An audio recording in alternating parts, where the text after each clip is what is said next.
katanya kiamat sudah dekat. Ada perang, katanya kiamat sudah dekat. Ada bencana apa aja, katanya kiamat sudah dekat. Ada perubahan sosial, misalnya ada negara yang melegalkan pernikahan sama jenis. Oh, ini kiamat sudah dekat. Gitu. Pokoknya asal dunia terasa semakin asing, katanya kiamat sudah dekat. Gitu. Dari dulu kita dikasih tahu kiamat sudah dekat. Dan jauh dari sebelum kita lahir, orang-orang juga udah merasa mereka hidup di akhir zaman gitu, hidup di penghujung zaman. Dan kalau kita perhatikan, imajinasi tentang akhir zaman itu memang sangat lekat dengan tradisi Islam. Ya pokoknya sedikit-sedikit kiamat sudah dekat gitu. Ada moral yang dianggap sudah rusak, katanya kiamat sudah dekat. Pokoknya hampir semua kegelisahan zaman itu bisa dibungkus jadi tanda-tanda akhir zaman gitu. Bahkan adanya channelku ini Forbidden Questions, kadang juga dikomentarin, wah ini tanda kiamat sudah dekat gitu, tanda akhir zaman gitu. Dan ini bukan ini bukan kebiasaan orang-orang sekarang gitu. Sikap apokaliptik gitu, sikap ngerasa ini bentar lagi kiamat nih gitu. Dalam narasi Islam itu memang berakar di dalam struktur teks Islam sendiri. Al-Quran dari awal memang sudah memakai narasi dekatnya kiamat gitu. Jadi kiamat dalam Islam itu bukan sesuatu yang rasanya masih lama kok kiamat gitu. Tapi memang nuansanya dibuat dekat gitu. Kita dibayang-bayangi oleh kiamat. Kiamat tuh pokoknya sewaktu-waktu bisa datang aja. Ya memang begitu narasinya. Jadi kalau dari acuan kitab suci, yang mana kitab suci itu adalah referensi utama, bahasanya udah kayak gitu ya. Wajar kalau generasi demi generasi komunitas muslim itu tumbuh dengan rasa bahwa kita hidup di masa-masa akhir gitu, masa-masa penghujung kehidupan, penghujung masa gitu. Nah dalam Islam kiamat itu bukan akhir dari cerita gitu, bukan penutup kisah. Kiamat itu justru klimaksnya gitu, pusatnya. Kiamat itu permulaan dari kehidupan yang abadi nanti gitu. Jadi dunia ini sementara, dunia ini fana, hidup ini ujian, dan sejarah gak akan dibiarkan berjalan tanpa konsekuensi penghakiman. Semua akan selesai, tapi nanti akan dibangkitkan lagi dan semuanya akan sidang, akan dihisab. Dan satu hal yang membuat struktur dalam narasi kiamat ini efektif, yaitu waktunya tidak diberitahu dengan jelas, tapi kedekatannya ditekankan gitu. Dikasih tahu aja kiamat sudah dekat, tapi nggak dikasih tenggat waktu kapan gitu. Kita nggak dikasih tanggal, tapi kita dikasih rasa gitu, sense of urgency. Kita dikasih tahu, wah ini kiamat udah deket, bahwa zaman sekarang itu sudah darurat tanda-tanda kiamat, bahwa manusia tuh jangan terlalu nyaman, jangan terlalu santai, jangan merasa dunia ini masih panjang, jangan terlalu percaya bahwa semuanya aman-aman saja, karena bentar lagi kiamat. Nah di sini letak kekuatannya. Waktunya nggak tahu nih kapan, tapi tanda-tandanya dikasih. Dan begitu tanda-tanda dikasih, manusia selalu merasa bisa membaca zaman gitu. Karena tanda-tanda kiamat tuh selalu bisa dibaca lintas zaman, lintas generasi gitu. Apapun yang terjadi selalu ada kemungkinan untuk dicocokkan dari tanda-tanda kiamat itu. Nah kayak gitulah narasi apokaliptik bekerja dengan cara kayak gitu. Gak ada kepastian kalender ya, tapi simbol-simbolnya bisa terus hidup, polanya bisa terbaca. Dari rasa bahwa dunia yang kita lihat ini diam-diam sedang membuka teka-teki akhir zaman. Dan belum lagi kita juga punya referensi hadis. Salah satu hadis yang paling terkenal mungkin tentang para penggembala miskin yang berlomba-lomba meninggikan bangunan. Nah ini kan suka dikutip karena hari ini orang mudah mengaitkannya dengan misalnya transformasi Jazirah Arab yang sekarang banyak gedung-gedung, negara-negara teluk, dan ya gedung-gedung pencakar langit yang banyak di Arab sana.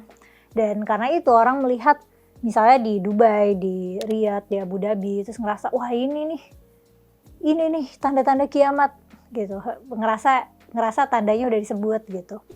Atau misalnya kayak di Jakarta kan kita orang-orang miskin tinggal di misalnya apartemen-apartemen kecil yang tinggi gitu, itu tanda-tanda kiamat. Ya pokoknya kita selalu bisa membaca berita hari ini dan mencocokkannya dengan tanda kiamat gitu. Ya, dan tandanya tuh ya bisa cocok sekali dengan kondisi dunia sekarang, di mana ketimpangan sosial ekonomi sangat-sangat timpang.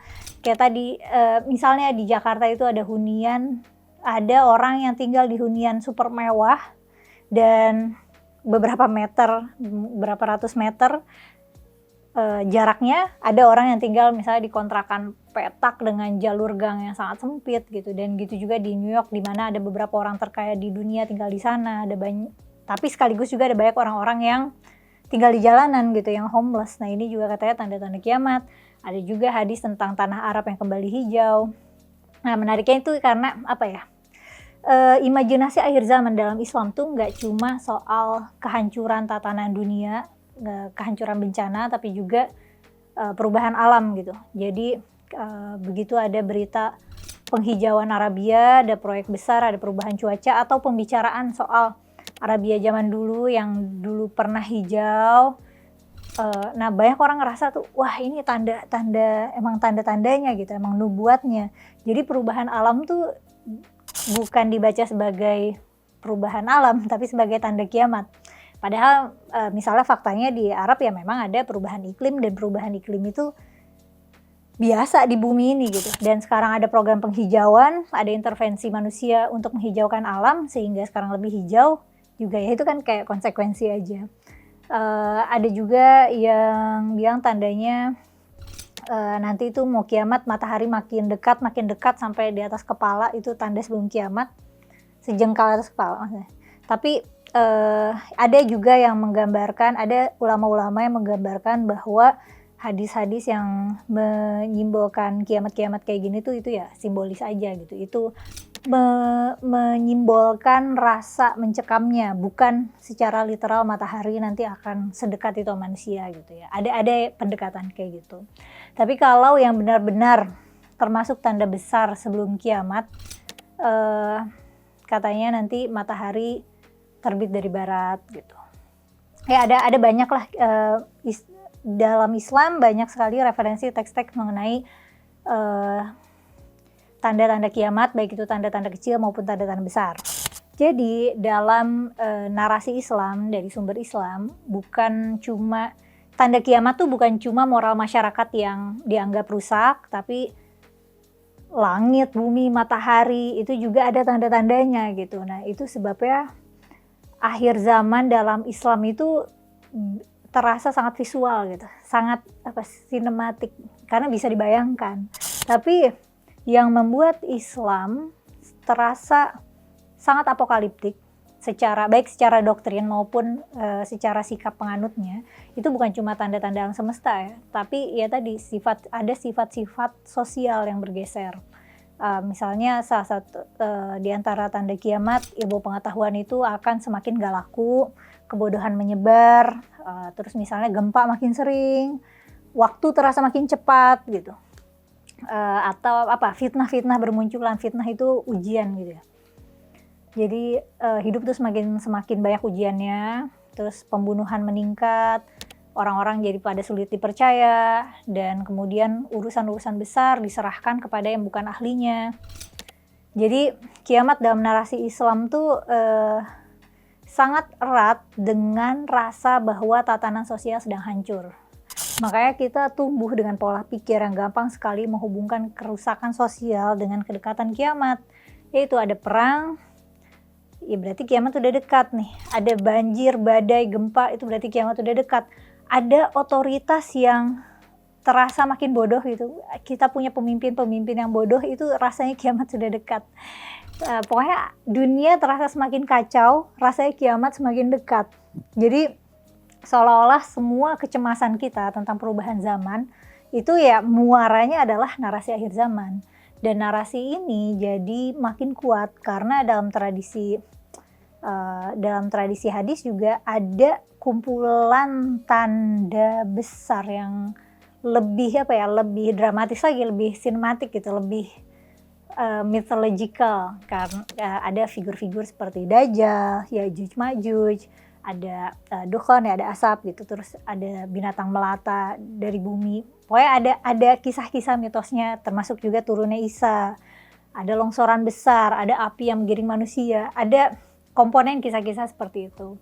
Nah, tapi masalahnya ada satu hal yang penting banget dibedakan. Gini, kita tuh sering banget memperlakukan ramalan atau nubuat atau profesi itu seperti prediksi ilmiah.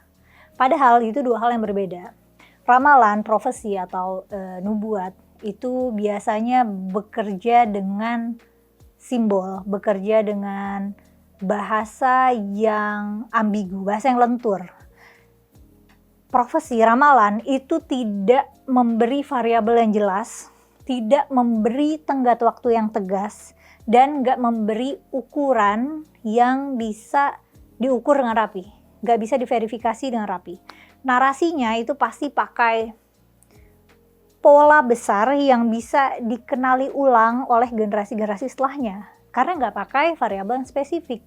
Sedangkan prediksi terukur, prediksi ilmiah itu logikanya beda. Prediksi terukur itu butuh definisi yang operasional. Definisinya harus definitif, variabelnya harus jelas, patokannya jelas, butuh tenggat, butuh kemungkinan salah yang bisa diuji gitu. Bisa untuk istilahnya bisa difalsifikasi. Jadi kalau misalnya seseorang bilang dia punya prediksi suhu global akan naik sekian derajat dalam rentang waktu tertentu. Nah, itu prediksi terukur. Kalau tidak terjadi, prediksinya tidak terjadi, ya tinggal dikoreksi atau dipatahkan dengan prediksi yang punya basis lebih akurat. Kalau misalnya ada orang lain, dia memprediksikan bahwa ada asteroid dengan probabilitas tertentu, dia akan mendekati bumi pada periode tertentu. Nah, itu prediksi terukur. Jadi ada data, ada model, ada revisi, ada kemungkinan salah, dan variabel-variabelnya jelas, tenggatnya jelas.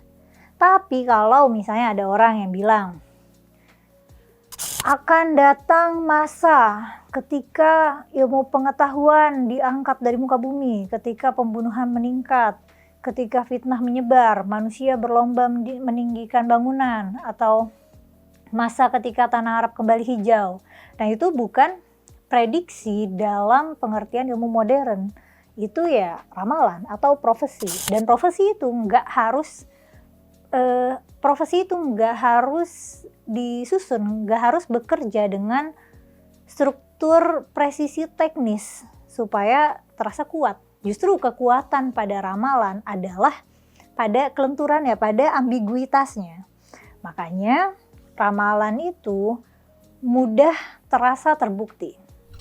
Karena setelah peristiwa terjadi, manusia bisa ngecek lagi terus kayak, oh ini nih yang waktu itu dimaksud gitu.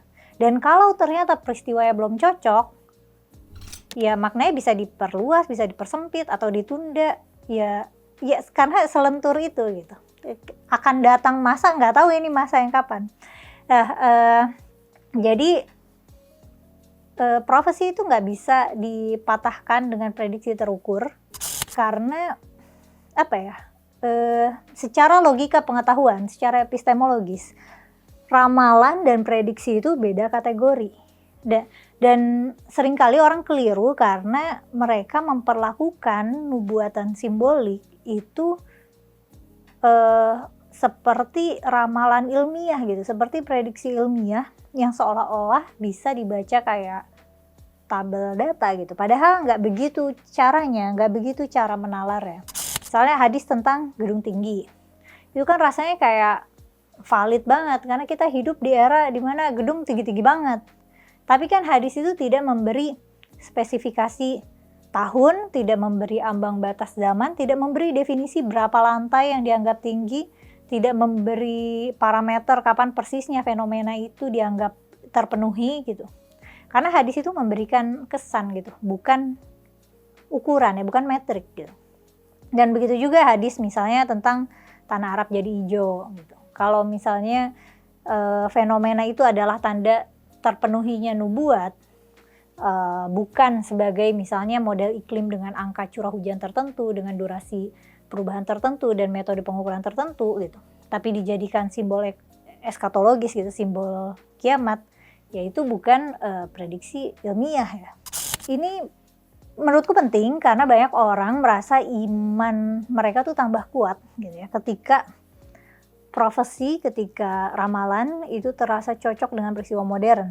Ya tentu saja itu masuk akal ya, tapi kalau kita mau berpikir jernih, cocok secara simbolis itu tidak sama atau tidak setara dengan terbukti secara ilmiah.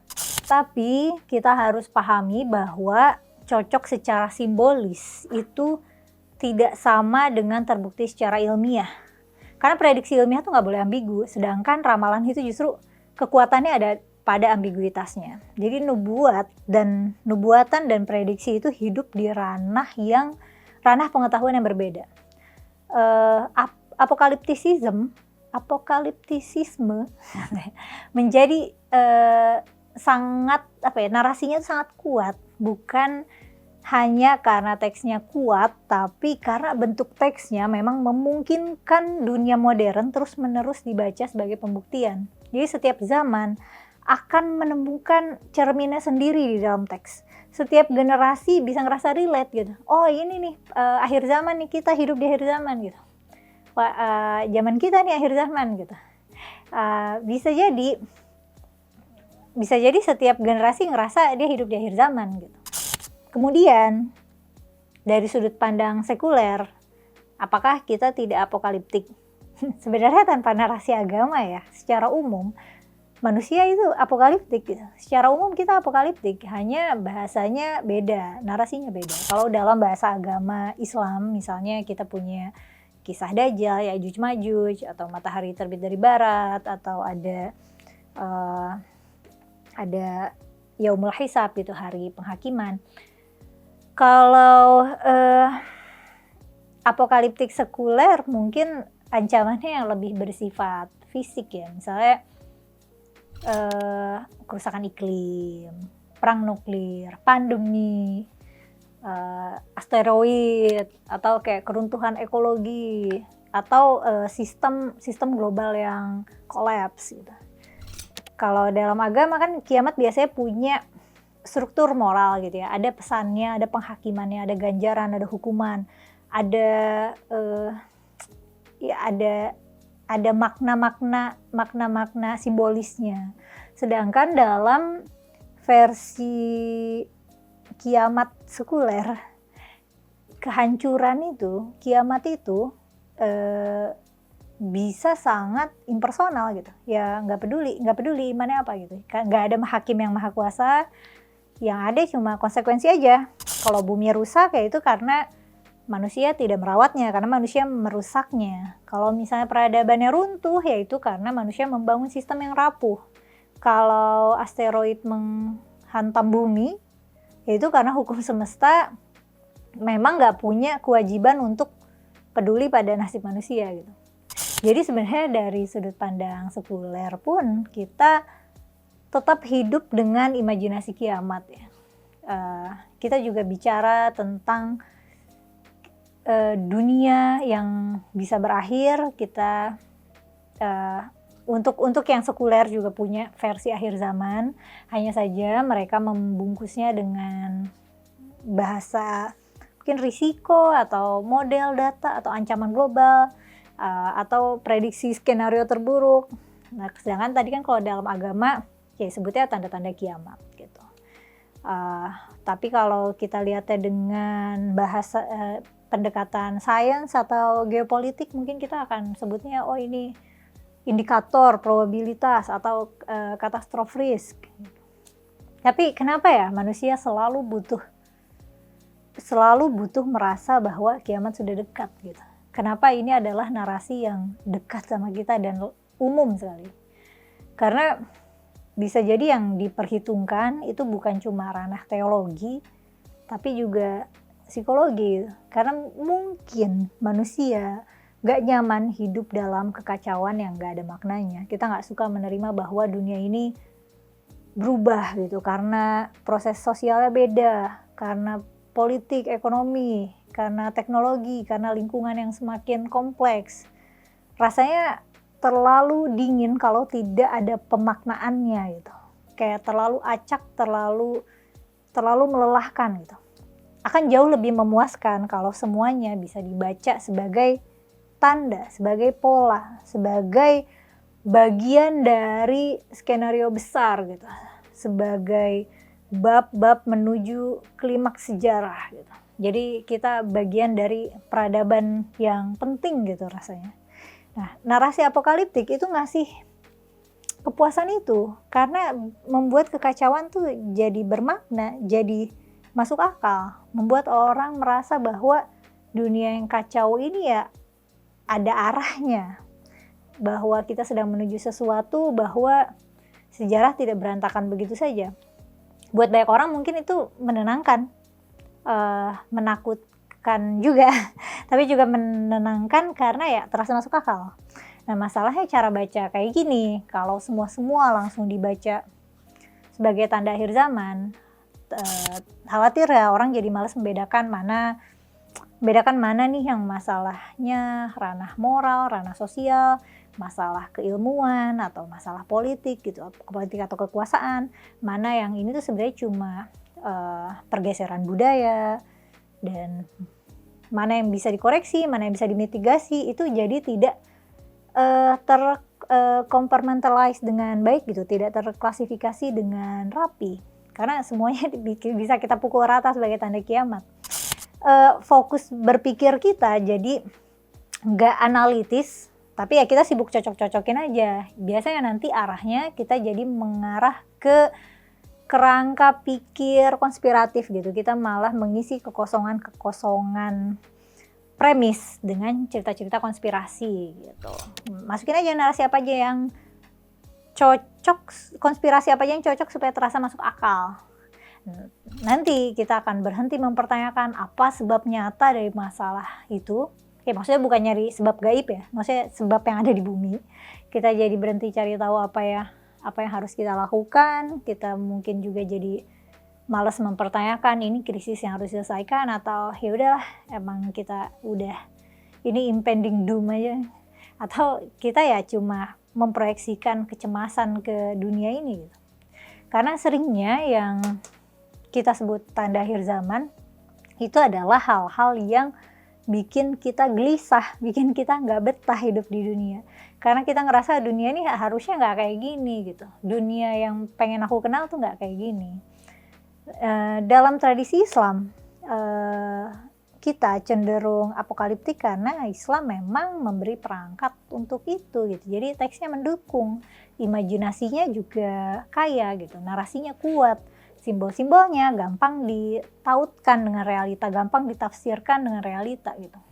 Dan ayat-ayat di Al-Quran juga menanamkan rasa kedekatan itu gitu, rasa kedekatan pada kiamat gitu. Dan hadis-hadis juga memberikan daftar panjang tanda-tanda kiamat. Dan manusia, terutama saat hidup dalam kecemasan, itu kan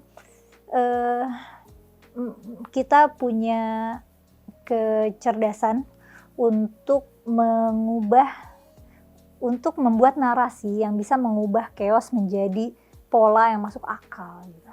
Dan narasi kiamat sudah dekat itu ngasih rasa waspada, rasa genting, rasa was-was, rasa takut, rasa bahwa dunia ini rapuh, rasa bahwa kita hidup di masa yang genting dan penting gitu, yang istimewa, di masa yang menentukan, masa yang berada di penghujung peradaban gitu, di penghujung sejarah. Ya padahal tadi bisa jadi semua generasi selalu merasa merasa dirinya hidup di akhir zaman gitu. Tapi ya kembali lagi justru itulah bentuk narasi apokaliptisisme yang paling kuat ya. Bukan, nggak ngurusin seberapa akurat ramalannya, tapi narasinya harus bisa selalu relate lintas zaman. Sejujurnya aku juga takut kiamat ya, aku takut misalnya para pemimpin dunia ini pada saling serang dengan nuklir. Terus, dunia kita krisis, dunia kita semakin tidak layak huni, banyak polusi, banyak radiasi, sumber daya alam dikeruk semua sama korporasi besar yang serakah, air tercemar, terus misalnya apa ya, orang yang super kaya pindah ke Mars gitu, ya kayak cerita distopia science fiction sih ya. Tapi kalau generasi sebelumnya tahu dunia digital sekarang gitu, di mana sekarang di mana-mana pakai AI gitu, mereka juga mikirnya hidup kita ini seperti science fiction. Mungkin aja kiamat nggak terjadi di generasi kita, mungkin masih ke depannya lagi, tapi kalau melihat tanda-tandanya rasanya kiamat sudah dekat ya nggak sih? Atau itu ya memang, kemampuan narasi tanda-tanda kiamat memang selalu bisa ditafsirkan di zaman apapun. Kalau kamu takut kiamat nggak? Apa narasi eskatologi, apa narasi kiamat yang paling compelling buat kamu, yang paling menarik buat kamu? Coba cerita di kolom komentar ya. Makasih sudah nonton sampai selesai, sampai ketemu di konten selanjutnya.